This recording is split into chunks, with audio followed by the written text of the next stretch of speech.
Training লয় আৰু ইয়াৰ পৰাই ল'ৰা ছোৱালীবিলাক বিভিন্ন ধৰণৰ চাকৰিবিলাক তেওঁলোকে পাবৰ কাৰণে সুবিধা হয়। যেনেকৈ ধৰক কোনোবাই ইণ্ডিয়ান আৰ্মিত গুচি যায়, কোনোবাই পুলিচত গুচি যায়, কোনোবাই ধৰক বিভিন্ন ধৰণৰ কোম্পানীবিলাকত গুচি যায়, যেনেকৈ ধৰক আপোনাৰ অইল ইণ্ডিয়াত গুচি যায়, ONGCত গুচি যায়। এনেকুৱা বিভিন্ন ধৰণৰ কোম্পানীবিলাক আছে, ডাঙৰ ডাঙৰ কোম্পানীবিলাক, সেইবিলাকত তেওঁলোকক এপইণ্টমেণ্ট দিয়া হয়।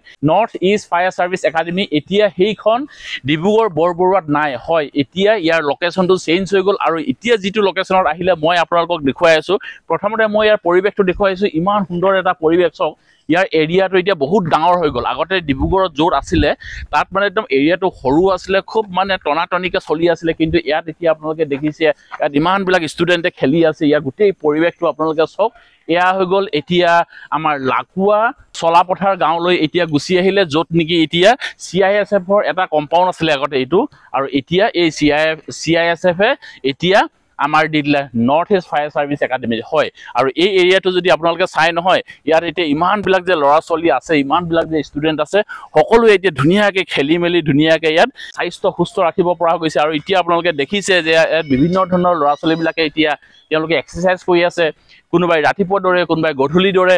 মুঠতে তেওঁলোকে ফিজিকেলি ফিট থাকিবৰ কাৰণে বিভিন্ন ধৰণৰ তেওঁলোকে খেল ধেমালিবিলাক ইয়াত কৰি থাকিব পাৰে। আৰু অসমৰ বিভিন্ন স্থানৰ পৰা, অৰ্থাৎ অসমৰ নহয় ভাৰতৰ বিভিন্ন স্থানৰ পৰা ল'ৰা ছোৱালীবিলাকে আহি পেলাই এই নেপচা ফায়াৰ ছাৰ্ভিচ একাডেমি তেওঁলোকে ট্ৰেইনিং লয়, আৰু ইয়াৰ পৰাই ল'ৰা ছোৱালীবিলাক বিভিন্ন ধৰণৰ চাকৰিবিলাক তেওঁলোকে পাবৰ কাৰণে সুবিধা হয়। যেনেকৈ ধৰক কোনোবাই ইণ্ডিয়ান আৰ্মিত গুচি যায়, কোনোবাই পুলিচত গুচি যায়, কোনোবাই ধৰক বিভিন্ন ধৰণৰ কোম্পানীবিলাকত গুচি যায়, যেনেকৈ ধৰক আপোনাৰ অইল ইণ্ডিয়াত গুচি যায়, ONGCত গুচি যায়। এনেকুৱা বিভিন্ন ধৰণৰ কোম্পানীবিলাক আছে, ডাঙৰ ডাঙৰ কোম্পানীবিলাক, সেইবিলাকত তেওঁলোকক এপইণ্টমেণ্ট দিয়া হয়।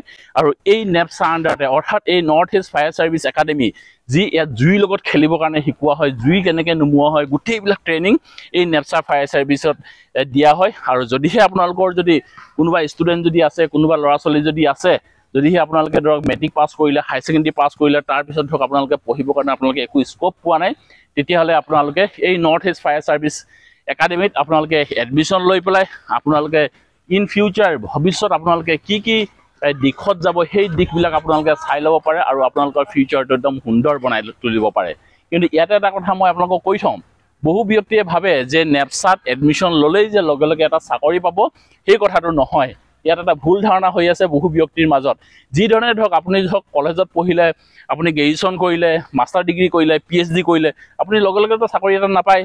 আপুনি তাৰ কাৰণে আকৌ ইণ্টাৰভিউ দিব লাগিব, যিবিলাক চৰকাৰী ইণ্টাৰভিউ পাতে। ঠিক তেনেকুৱা ধৰণে এই নেপচাত পঢ়িলেও আপুনি লগে লগে চাকৰিটো নাপায়। ইয়াত পঢ়িলে আপুনি সেই যে যিবিলাক ট্ৰেইনিং, যিবিলাক আপোনাৰ যে চাকৰি ওলায়, সেই চাকৰিবিলাকত আপুনি ইণ্টাৰভিউ দিবৰ কাৰণে আপোনাৰ সুবিধা হয়, আৰু ফাৰ্ষ্ট প্ৰিফাৰেঞ্চ আপোনাক দিয়া হ'ব, যাৰ নেকি এই নৰ্থ ইষ্ট ফায়াৰ ছাৰ্ভিচ একাডেমিৰ এখন চাৰ্টিফিকেট থাকিব, হয়। আৰু ইয়াৰ পৰিৱেশটো আজি মই আপোনালোকক একদম সুন্দৰকৈ দেখুৱাই দিছোঁ। ইয়াত নেকি এতিয়া বইজ হোষ্টেল আছে, গাৰ্লছ হোষ্টেল আছে, গোটেই কম্পাউণ্ড এৰিয়াটো এতিয়া একদম সুন্দৰকৈ হৈ আছে। আৰু মই এইফালে আপোনালোকক অকণমান আহি পেলাই দেখুৱাবৰ কাৰণে চেষ্টা কৰিছোঁ, য'ত নেকি ইয়াত বহুত ল'ৰা ছোৱালীবিলাকে খেলি আছে। আৰু ইয়াত আপোনালোকে কম্পাউণ্ডটো চাওক কি সুন্দৰ, এইফালে ইমান ডাঙৰ ডাঙৰ বিল্ডিংবিলাক আছে, য'ত নেকি এতিয়া ইয়াত বইজ হোষ্টেলো আছে, গাৰ্লছ হোষ্টেলো আছে। আৰু ইয়াৰ পৰিৱেশটো খুব ধুনীয়া। আৰু ইয়াত গছ গছনি চাওকচোন, ইয়াত না কোনোবা পলিউশ্যন আছে, না কোনোবা ইয়াত ধৰক মানে খুব হাই হুলস্থুল আছে, তেনেকুৱা একোৱে নাই। ইয়াত একদম নিৰিবিলি, একদম গাঁৱৰ পৰিৱেশত যেনেকুৱা এজন শিক্ষকে বা ছাত্ৰ ছাত্ৰীয়ে থাকিব লাগে, ঠিক তেনেকুৱা ধৰণে তেওঁলোকে ইয়াত আছে। আৰু ইয়াৰ পৰিৱেশটো খুব ধুনীয়া। কোনোবাই ধৰক এফালে ভলীবল খেলিছে, কোনোবাই বহি আছে, কোনোবাই দৌৰি আছে, কোনোবাই চাই আছে। সকলোৱে মুঠতে নিজে নিজে নিজৰ কামবিলাক তেওঁলোকে কৰি আছে, আৰু খুব সুন্দৰ এটা পৰিৱেশ। ভিডিঅ'টোত আজি আপোনালোকক এটা আৰু তথ্য দি দিওঁ। লগতে এই north east fire service academy আগতে তেওঁলোকে নিজৰবগীয়াকৈ চলাই আছিলে, অকল পাৰ্মিশ্যনটো লৈ। এতিয়া কিন্তু এয়া অসম চৰকাৰৰ আণ্ডাৰত আহি গ'ল, হয়। অসম চৰকাৰৰ আণ্ডাৰত SCVT, হয়, অৰ্থাৎ SCVT হৈ গ'ল অসম চৰকাৰৰ আণ্ডাৰত। এতিয়া এই নেপচা ফায়াৰ ছাৰ্ভিচ একাডেমিখন আহি গ'ল, য'ত নেকি এতিয়া অসম চৰকাৰে যি ডাইৰেকশ্যন দিব, তাৰ এতিয়া নেপচাই মুঠতে সুন্দৰকৈ সেই ল'ৰা ছোৱালীবিলাকক ট্ৰেইনিং দিয়ে, আৰু তেওঁলোকক ভৱিষ্যত বিভিন্ন ধৰণৰ দিশবিলাকত গৈ পেলাই তেওঁলোকে এটা সুন্দৰ যে চাকৰি পাব পাৰি, তাৰে এটা পৰিকল্পনা কৰি পেলাই এই নেপচাখন আজি এই লকুৱা এইখন চলাপথাৰত তেওঁলোকে এতিয়া এই CISFৰ কম্পাউণ্ডটো তেওঁলোকক দিয়া হ'ল। আৰু এতিয়া সুন্দৰকৈ তেওঁলোকে গোটেই কামবিলাক কৰি যাবৰ কাৰণে তেওঁলোকে চেষ্টা কৰিছে। আৰু আজি আপোনালোকক মই গোটেই পৰিৱেশটো অকণমান দেখুৱাবৰ কাৰণে চেষ্টা কৰিলোঁ। ভিডিঅ'টো আৰু বৰ বেছি দীঘল কৰি নাথাকোঁ, আপোনালোকে ভিডিঅ'টো চাই কেনেকুৱা পালে জনাবৰ কাৰণে নাপাহৰিব। আৰু ইয়াত কিন্তু পৰিৱেশটো এতিয়া বহুত সুন্দৰ হৈ গ'ল।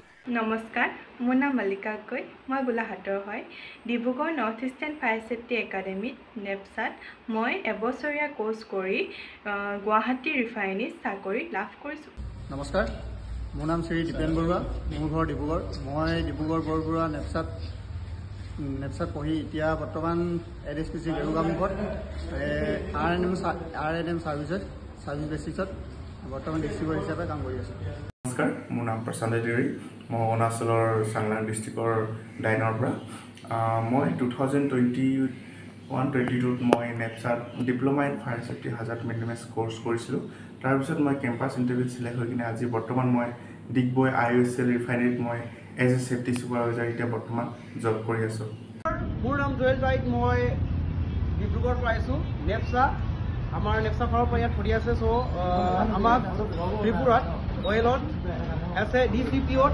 পষ্টিং কৰিব বুলি মই ফাৰ্ষ্টত ইয়াত 10-12 দিনৰ কাৰণে ট্ৰেইনিং কৰিব আহিছোঁ মই প্ৰথমতে আপোনাৰ নেপচাক ধন্যবাদ জনাইছোঁ thank you director sir so' and supporter so' thank you মই ধৰণৰ টেণ্ডাৰ ইয়াত শিকিব পাইছোঁ চ' মই বহুত ধন্যবাদ জনাইছোঁ ভিডিঅ'টো আৰু বৰ বেছি দীঘল নকৰি ভিডিঅ'টো আজি ইয়াতে সামৰণি মাৰিছোঁ অন্য এটা ভিডিঅ'ত অতি সোনকালে লগ পোৱাৰ প্ৰতিশ্ৰুতি আজি এই ভিডিঅ'টো পাই বিদায় ল'লোঁ ধন্যবাদ থাকিল জয় অসম